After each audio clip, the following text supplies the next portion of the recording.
शादीशुदा जिंदगी हो रही है बर्बाद। लव मैरिज किया था मैंने, अब लव नहीं रह गया, सिर्फ मैरिज रह गई है और शायद अब मैरिज भी ना रहे। प्यार में पड़कर परिवार को छोड़ दिया था मैंने, अब प्यार छोड़ने वाला है मुझे, परिवार अपनाएगा नहीं, मैं क्या करूं। ऐसे ऐसे कमेंट्स पढ़ रही हूं मैं अपनी बहनों के, ज्यादा करके बहनों के, भाइयों के बहुत कम ही, ज्यादा करके बहनों के। प्यार में पड़कर इमोशन में आकर हमने गलत निर्णय ले लिया, हमने एक ऐसे लड़के का हाथ थाम लिया जो शायद हमारे लायक नहीं था। क्या करें, अब हमें निभाना भी उसी के साथ है, लेकिन अब वो भी इंटरेस्ट नहीं दिखा रहा हमें, क्या करें। लौंग एक ऐसा पुष्प जो जोड़े में, उत्पत्ति ही उसकी होती है जोड़े में, वो कभी सिंगल नहीं होता।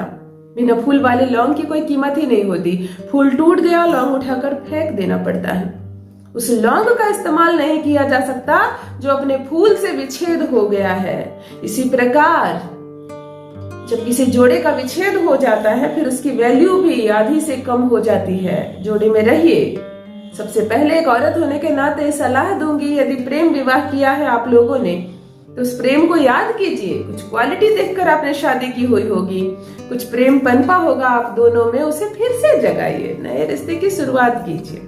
दूसरी बात, यदि नहीं है वो आपके लायक, बिना मतलब अपने जीवन का सारा व्यवस्था मत बिगाड़िए, उसके पीछे जाने दीजिए, वो जहां जा रहा है अपने जीवन में आगे बढ़िए।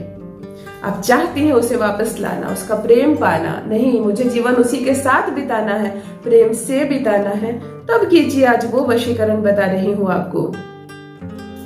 खाली पैर दौड़ा चलाएगा, धोखेबाज भी होगा जो दूसरे से शादी कर रखी होगी, जिसने दूसरे के प्रेम में पड़ गया होगा वो। दीदी मेरा पति मुझे छोड़कर दूसरी औरत के चक्कर में है, दीदी मेरा पति दूसरी औरत के घर में पति की तरह रह रहा है, मुझे नहीं देखता, मेरे बच्चे को नहीं देखता। इस तरह के कमेंट्स बहुत पढ़ रही हूं मैं। ये जो दूसरी औरत वाला मामला है, ये कभी भी हो सकता है, उम्र के किसी भी पड़ाव में हो सकता है। दूसरी औरत जिंदगी में कभी भी आ सकती है। क्या ऐसा वशीकरण करे कि दूसरी औरत, दूसरे मर्द वाला समस्या खत्म हो जाए। बहुत सारे पुरुष भाई भी परेशान है, कोई और आ गया मेरी पत्नी के जीवन में, मैं कैसे उसे हटाऊं उसके जीवन से, उसके मस्तिष्क से।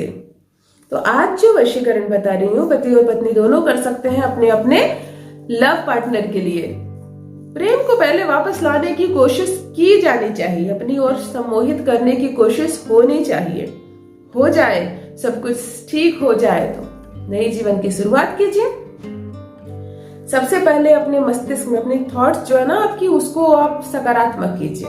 मेरा प्यार मेरे पास जरूर आएगा, सकारात्मक रहिए, मुस्कुराइए, सब कुछ ठीक हो जाएगा। बात बात पर आंसू बहाना छोड़ दीजिए, रोना छोड़ दीजिए। आपके रोने से कुछ नहीं होगा, आपकी कुछ ग्रह बिगड़ जाएंगे। ये जो प्रेम है, विवाह है, संबंध है, इसे बनाए रखने के लिए कारक ग्रह कौन कौन से हैं? गुरु, शुक्र, मंगल, ये सारे ग्रह ऐसे हैं जो हमें हमारे साथी के साथ जोड़ कर रखते हैं। यदि किसी व्यक्ति की कुंडली में किसी एक ही घर में मंगल और शनि साथ में विराजमान होते हैं तो उसे दाम्पत्य जीवन का सुख प्राप्त नहीं होता है। उन्हीं लोगों के जीवन में ये सारी समस्याएं आती है। इंटरेस्ट खत्म हो गया, रिश्तों में खटास आ गई, पति छोड़कर चला गया, पत्नी भाग गई, ये सारी समस्याएं तभी आती है जब मंगल और शनि एक ही ग्रह में, एक ही घर में मित्रता कर ले। क्या करे, कुंडली फाड़ के फेंक दे या कलम से एक ही ग्रह को हटा दे? नहीं हो सकता, ये तो ईश्वर ने लिख दिया है। अब क्या करें? करेंगे ना, अब उपाय करेंगे और चमत्कार लाएंगे अपने जीवन में।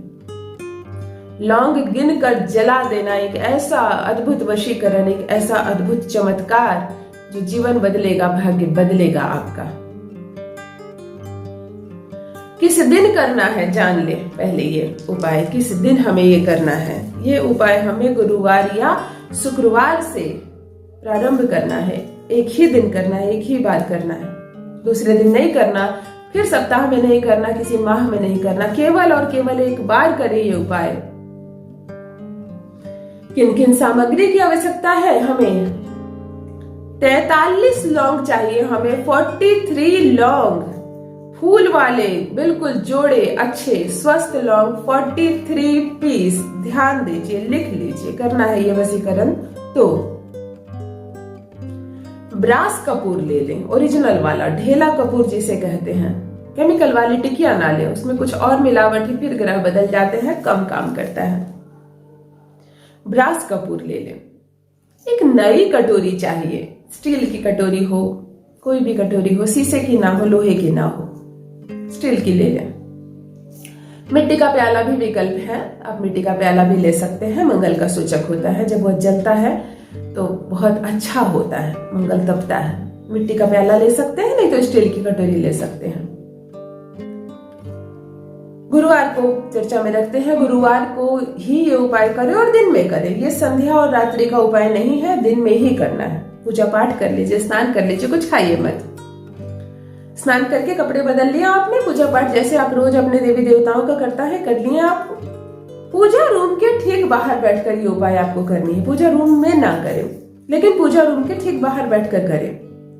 ऊर्जाएं होती है वहां, वो जो एरिया होता है ना, पूजा रूम के बाहर वाला जो भाग होता है, वो बहुत अच्छी जगह होती है।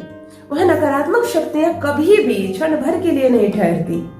वहां पूजा रूम में हमारे घंटी बजते हैं, कपूर जलते हैं, आरती होती है, तो नकारात्मक शक्तियां, नकारात्मक चीजें पूजा रूम के बाहर नहीं ठहरती है, मिनट भर के लिए भी नहीं ठहरती है।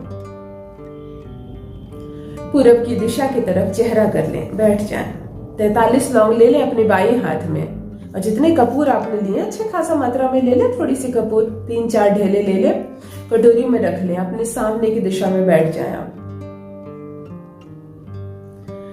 आंखें बंद करें और 9 ग्रह को पहले प्रणाम करें, और जिस भी ग्रह में दोष है, जिसकी वजह से मेरे दाम्पत्य जीवन में इतनी समस्याएं आ रही हैं, वो सुधर जाइए, सवर जाइए, मैं क्षमा मांगती हूँ। ऐसे 9 ग्रह को याद करें। थोड़ा अपने इष्ट को भी जप लें, इष्ट बहुत सहायक होते हैं हमारे जीवन में। कपूर में आग लगा दें आप।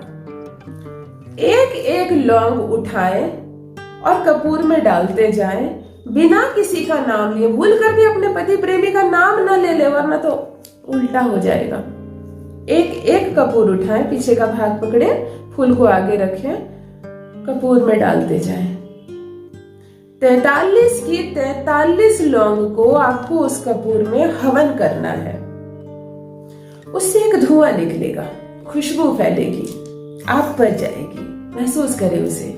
जब कपूर और लौंग जलता है, अद्भुत एहसास होता है। वैसे भी उस क्षेत्र की, वहां की एरिया की ऊर्जा इतनी अधिक बढ़ जाती है कि आपको बहुत अच्छा महसूस होगा। एक एक करके डालना आपने प्रारंभ किया, खुशबू आने लगेगी आपको। 43 में से 43 आपने हवन कर दिया, जल गई, सब खाक हो गई। थोड़ी देर बैठिए, जलने दीजिए उसे। कपूर अच्छी मात्रा में रखें, थोड़ा कपूर बचा लें। आग जलने लगे, उसके बाद भी जरूरत पड़े तो थोड़ा कपूर ऊपर से डालें। अपने दिमाग का इस्तेमाल करें। दीदी ने कहा था सारा कपूर जला दिया, 10 लौंग जलते जलते कपूर तो पूरा पिघल गया था, वो जल गई। अब क्या करें? अपने मस्तिष्क का प्रयोग करें। 4-5 ढेला आपने लिया कपूर का, तो 2 ही जलाएं। आग कम पड़ने लगे तो 1 और डाल दे, 1 और डाल दे। हवन कर दे उस नकारात्मक शक्ति का भी। ये जोड़े जलकर जो खत्म होंगे ना, उसके बाद कुछ भभूत बच जाएगी उसमें, लौंग की, कपूर की, बहुत कम भभूत बचेगी। आपको लगेगा नहीं कि 43 के 43 लौंग हमने जला दिया, 1 लौंग की भभूत जितनी बचेगी। जब ठंडी हो जाए कटोरी, 5 मिनट में ठंडी हो जानी है, कुछ नहीं है, उस भभूत से एक तिलक अपने मस्तिष्क पर ले ले। संभव हो पार्टनर आपके घर में रहता हो, आपसे तिलक ले वो, तो एक तिलक उसके भी माथे पर दे दे, सद्बुद्धि बढ़ेगी। नहीं लेता है कोई बात नहीं, वो आपको, आप मायके में है, वो ससुराल में, कोई बात नहीं, उसकी कोई जरूरत नहीं है हमें। आपने एक तिलक ले लिया, भाग्य बदलेगा आपका। वो जो ग्रह है ना वहां कुंडली में, हमारा मंगल बिगड़ा है, गुरु बिगड़ा हुआ है, शुक्र बिगड़ा हुआ है, शनि और मंगल एक घर में बैठे हुए हैं, इसका दुष्प्रभाव खत्म करता है हमारा ये वशीकरण। इसे किसी से मतलब नहीं, कौन आपके पति को भड़का रहा है, आपका पति क्या चाह रहा है आपसे, इन सब बातों से इसे कोई मतलब नहीं। आपकी पर्सनल कुंडली में जो ग्रह खराब है, जिसकी वजह से दाम्पत्य जीवन बिगड़ रहा है आपका, ये वशीकरण उसके लिए है। अवश्य करें, अपना अनुभव मेरे कमेंट सेक्शन में अवश्य साझा करें। ईश्वर करे आपकी जोड़ी बनी रहे, भगवान शंकर, माता पार्वती की कृपा बरसे आप सब पर। बहुत बहुत धन्यवाद।